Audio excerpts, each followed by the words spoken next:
Hello, my name is McKenzie Willis, and I will be going over the canine distemper virus in lions today. So just to go over an outline of the presentation, I'm just going to go over a little bit of a background on the canine distemper virus, so the affected mammalian species, the symptoms, pathogenesis of the disease, the transmission, and treatment and prevention. Then I'm going to go into the history of the outbreaks, so the 1992 and the 1994 outbreaks, and then I will go into conclusion and questions. So first, I just wanted to go over what the canine distemper virus is. So it is a enveloped single-stranded RNA virus. It's in the genus Morbillivirus, and it is a paramoxavirus, which is closely related to the measles and rinderpest. It is an infectious agent to distemper, so I know a lot of people with dogs know what distemper is, something that you vaccinate your dogs for when they're puppies. Then there's many different families of mammals that are susceptible to this disease.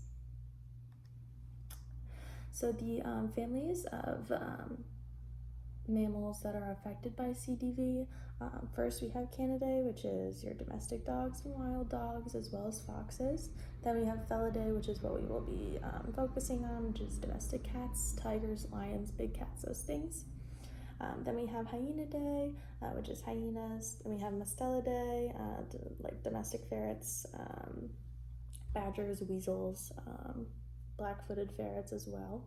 Then we have Procyonidae, which is raccoons, kinkajous, and coatis. Then we have Ursidae, which is bears. It's actually pretty commonly found within bears. As well as red pandas, polar bears, those sort of things. Then we have Viverridae, which is like a binturong, and the masked pond civet.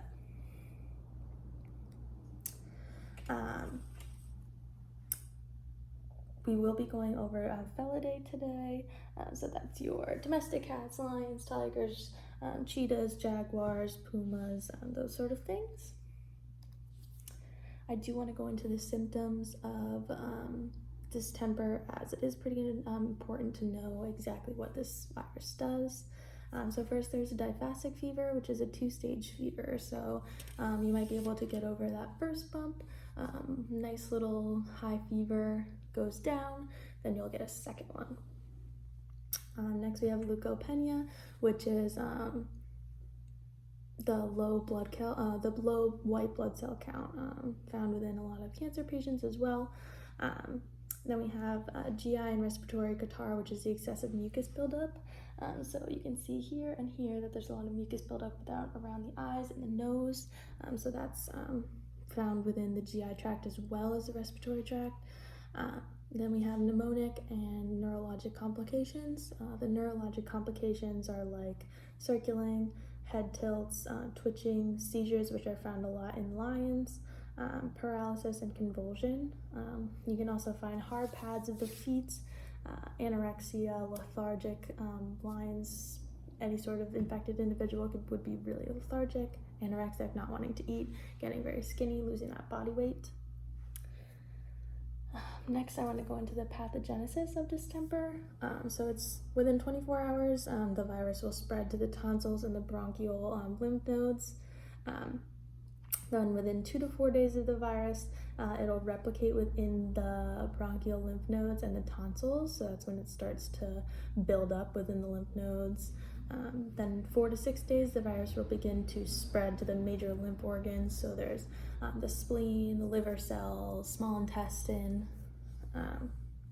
Then 8 to 9 days, the virus will spread through the blood and the CNS. That's when you start seeing the neurologic complications. Then 9 to 14 days really depends on the individual. So if you have a poor immune response, the virus will spread, and then it'll eventually lead to death, as an infection usually does if you can't treat it with yourself. And then if you have a strong immune response, you may be able to clear the infection. I do want to point out that this pathogenesis is for dogs specifically, but it's very similar to pretty much any other non-domestic species that develops the virus. This is just the major pathogenesis within dogs. Then transmission of CDV, it's usually with aerosolization, so spreading of respiratory droplets. So if you cough, sneeze, anything like that, you're putting out respiratory droplets, and it can be contracted that way. It can also be contracted with direct contact from the infected individual's skin or feces. It's also not zoonotic, so don't worry, you won't be able to get it. There's never been a case of CDV within people. But another thing to be careful is that it's 60 to 90 days of viral shedding. So even if you're not showing symptoms or if your dog's not showing symptoms, could have it, could spread it as well. Now, the treatment and prevention are very important. Prevention would be vaccination. So I know when I got my dog, I brought her in to get multiple vaccinations when she was a puppy, as the younger of populations are usually more susceptible, and it can be more virulent within them, can kill them off really quickly. So vaccinations are very important. The treatment, sadly, is only supportive measures, so it can only help with the symptoms. It can't really push it off. So that includes like anti-seizure medication, antidiarrheal medication, IVs to make sure that they're not dehydrated, medication to decrease the vomiting, make sure that their esophagus is not being torn apart by throwing up, as well as their stomach lining, and then antibiotics to prevent the secondary infection. We do find a lot of co-infections with this disease, so making sure that there's not a secondary infection is very important. So next I'm going to go into the outbreaks, two of them specifically, the 1992 case in San Fernando, California, and the 1994 case in the Serengeti National Park. They're both extremely devastating to pretty much anything. So the wildlife way station lost 17 large cats, and the Serengeti National Park ended up losing about 30% of their lion population. Pretty early before this, so like 1991, we didn't really know that it could affect lions. So people were very taken back by this. It was very devastating. So I'm just going to go into a little bit more depth on the 1992 case, as it was pretty important. It was one of the first outbreaks of CDV within large cats. So it occurred in San Fernando, California at the Wildlife Way Station, as I said before. And although this outbreak occurred in California, there was another case in 1991 with 2 black leopards at the Rock Island Forest Preserve in Illinois.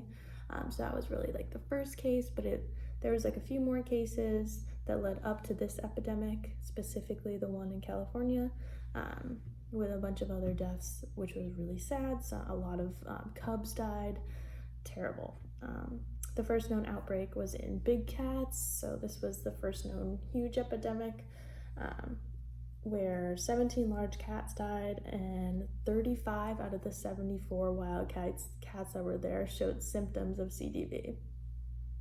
So of the cats killed, there were 7 African lions, 1 Siberian tiger, 1 Bengal tiger, 2 Bengal Siberian hybrids, 4 leopards, 1 Chinese leopard, and 1 jaguar, and they were all between the ages of 2 and 19 years old.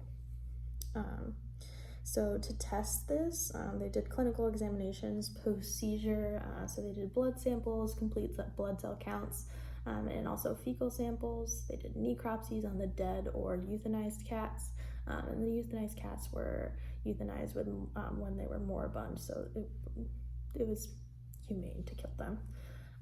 They found bacterial cultures from the fresh tissues from the necropsies. They did serum samples for serology, and they also necropsied 2 raccoons as well. We have immunocytochemistry as well.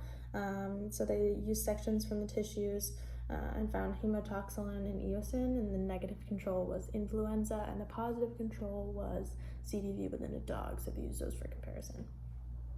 Then we had virus isolation, which they used the CDV antigen presence with immunofluorescence, so that's how they saw it. And then amplification of the lentivirus sequences and monoclonal antibody tests.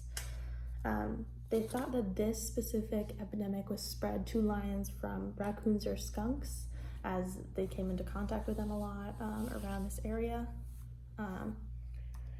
In results from the research, they found that the initial blood samples showed lymphopenia and neutrophila. So lymphopenia was low levels of lymphocytes, and then there was a lot of increase in the circulating neutrophils. This fecal sample showed toxocaro, which was like a co-infection with parasitic roundworms. They also found postmortem lesions within the lungs, meningeal vessels, and brain lesions. 3 out of the 13 necropsied individuals had low body weight. That was mostly due to anorexia as well as being in a coma. And the virus isolation was successful in tissues from the spleen, lung, and gut, or spleen, lung, and brain.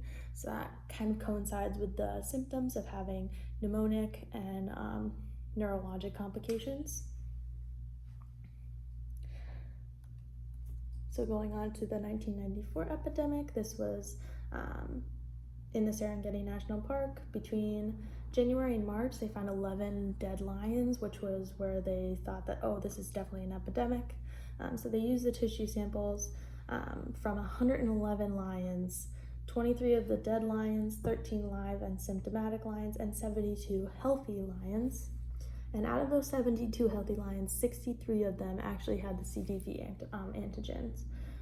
And 8 of the 11 sick lions had the CDV antigens.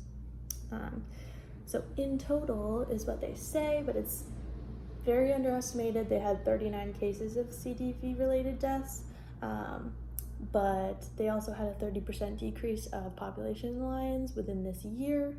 So they definitely have some undocumented cases,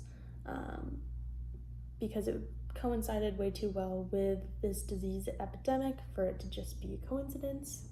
And they really think that they really think that the lions got it from hyenas, because it was more probable to get it from hyenas than it was to get from domestic dogs, even though there's 30,000 plus domestic dogs that surround the area.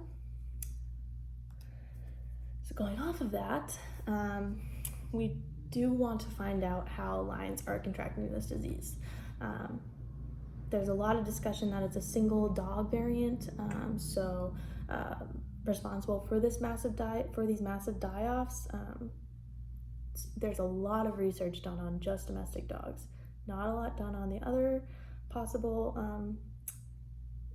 sources, as in hyenas, raccoons, skunks.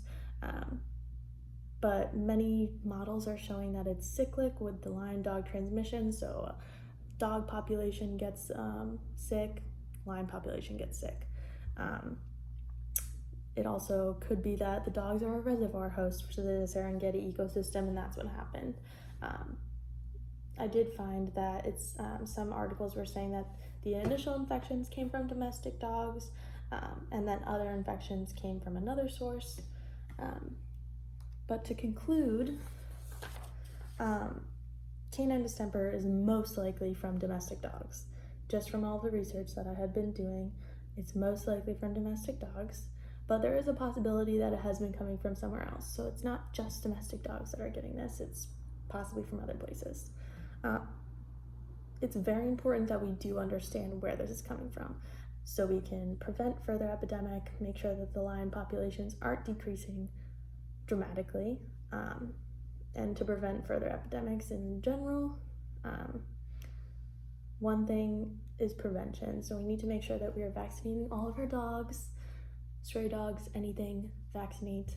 Make sure that all of them are being vaccinated to stop these future epidemics. Make sure that you're helping save the lions, any big cats.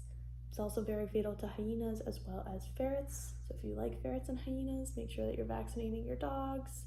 And just make everyone aware that vaccinating is very important, as it is one of the only ways that you can stop it. And then I have questions and my citation.